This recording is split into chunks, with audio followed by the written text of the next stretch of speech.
Hai, jadi di sini saya akan menjelaskan tentang sistem reproduksi manusia. Nah, di sini sistem reproduksi manusia ini adalah tempat kembangbiakannya manusia. Nah, sistem reproduksi ini dibagi menjadi dua, yaitu genitalia eksternal dan genitalia internal. Nah, di sini saya akan membahas tentang genitalia eksternal terlebih dahulu. Jadi saya di sini akan menjelaskan tentang genitalia eksternal. Nah, di genitalia eksternal ini terdapat pubis. Nah, di atas pubis ini terdapat klitoris. Nah, di klitoris ini terdapat uretra. Lalu di bawah uretra ini terdapat selaput darah atau himen. Lalu di bawah ini terdapat vagina. Nah, di bawah vagina ini terdapat anus. Lalu anus, klinis, vagina, himen, terus uretra, dan klitoris, mons pubis. Nah, di sini terdapat labia major. Yang putih ini terdapat labia major. Lapisan sublingual. Nah, di sini terdapat labia minor. Nah, di genitalia eksternal ini terdapat dua kelenjar, yaitu kelenjar Bartholin dan kelenjar skin. Kelenjar Bartholin ini terdapat di sisi-sisi vagina yang berfungsi untuk melemasi vagina. Lalu kelenjar skin di sini terdapat di sisi-sisi uretra yang berfungsi untuk melemasi kelenjar di sisi-sisi uretra. Nah, di sini saya akan menjelaskan tentang genitalia internal. Di genitalia internal ini terdapat labia minus. Ini labia minus, lalu ini vagina. Nah, di vagina ini terdapat cervix. Cervix ini adalah dinding seperti leher rahim, cervix. Lalu di sini ada uterus rahim. Nah, di sini sisi kiri dan sisi kanan ini terdapat bagian tuba. Nah, di sini terdapat ovari. Di sini ketika sperma masuk dalam cervix, lalu menjemputkan sel telur akan bertemu dengan sperma di sini di fallopian tuba. Mereka akan membuahi lalu berjalan bersama melalui fallopian tuba ini dan menempel di dinding rahim untuk pembuahan janin yang akan berkembang di uterus. Saya akan menjelaskan tentang panggul, bentuk-bentuk panggul.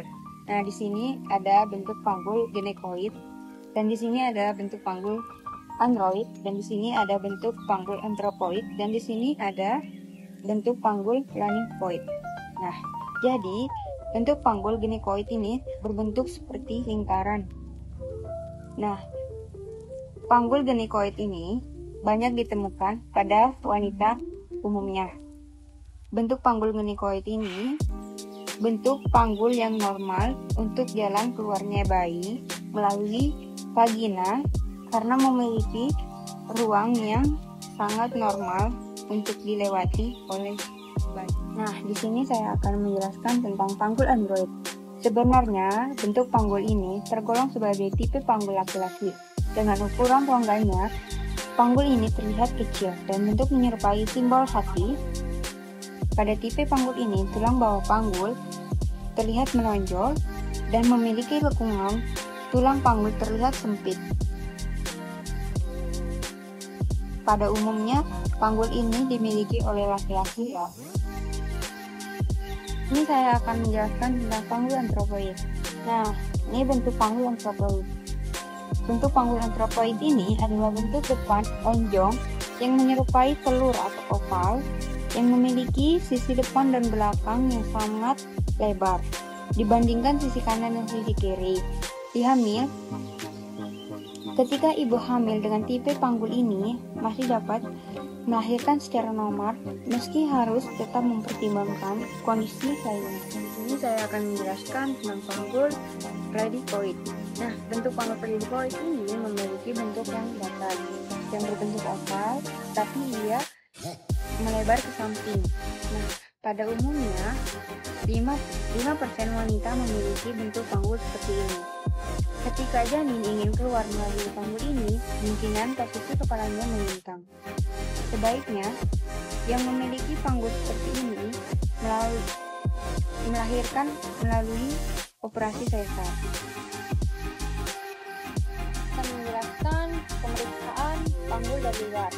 Nah, pemeriksaan panggul dari luar ini adalah distansia, terdapat 4, yaitu 1. Distansia spinarum, 2. Distansia clitorum, 3. Conjugata externa kode V, 4.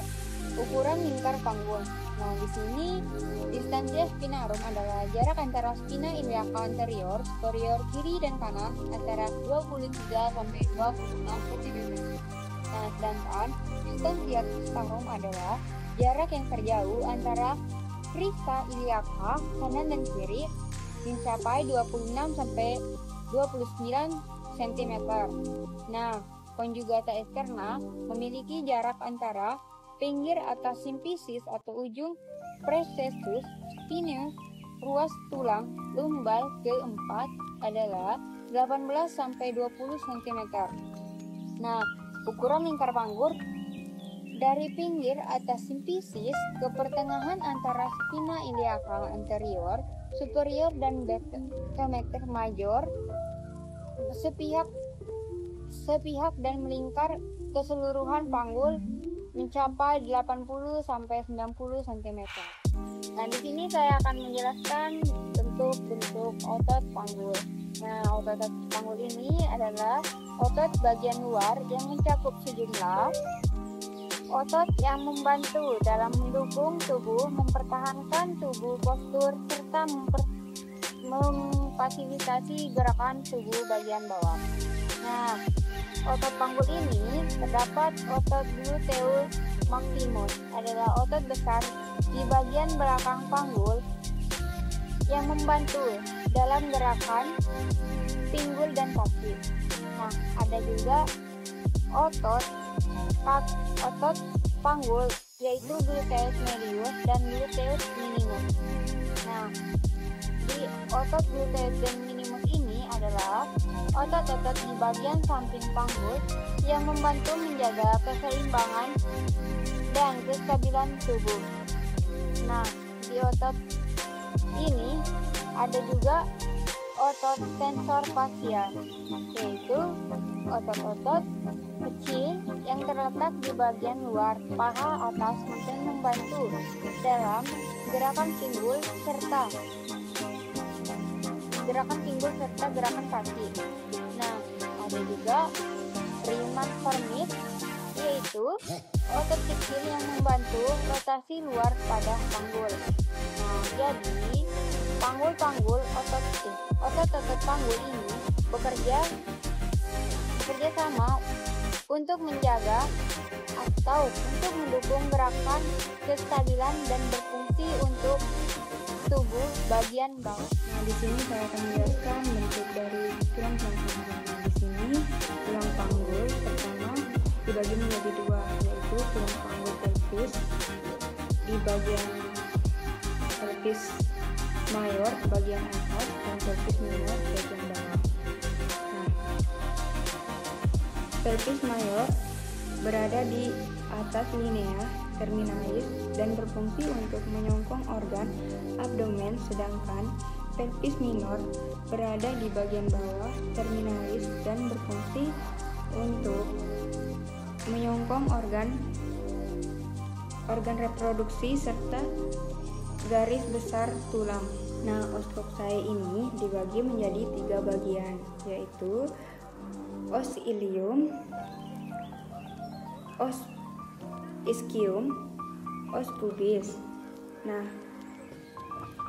osteococcai dibagi menjadi 3 bagian, yaitu os ilium, os ischium, os pubis. Os ilium ini juga dibagi menjadi beberapa bagian, yaitu yang terlihat tebal ini dinamakan crista iliaca dan yang ujungnya ini dinamakan spina iliaca. Di depannya Di depannya spina iliaca anterior superior, di belakangnya dinamakan spina iliaca anterior inferior. Spina iliaca, kemudian os ischium dibagi lagi menjadi beberapa bagian, yaitu tuber ischiadica yang berlubang dinamakan foramen obturatorium. Kemudian yang bulat ini dinamakan acetabulum, dan yang menonjol di bagian bawah dinamakan spina ischiadicis, dibagi menjadi 3 bagian, yaitu ramus superior osis pubis, ramus inferior osis pubis, dan yang membentuk segitiga ini dinamakan arcus pubis.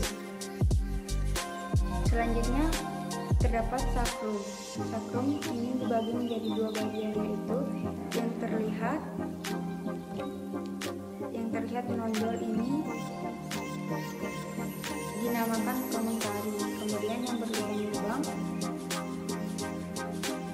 ini dinamakan foramina sacralis anterior, dan yang terakhir oskopis.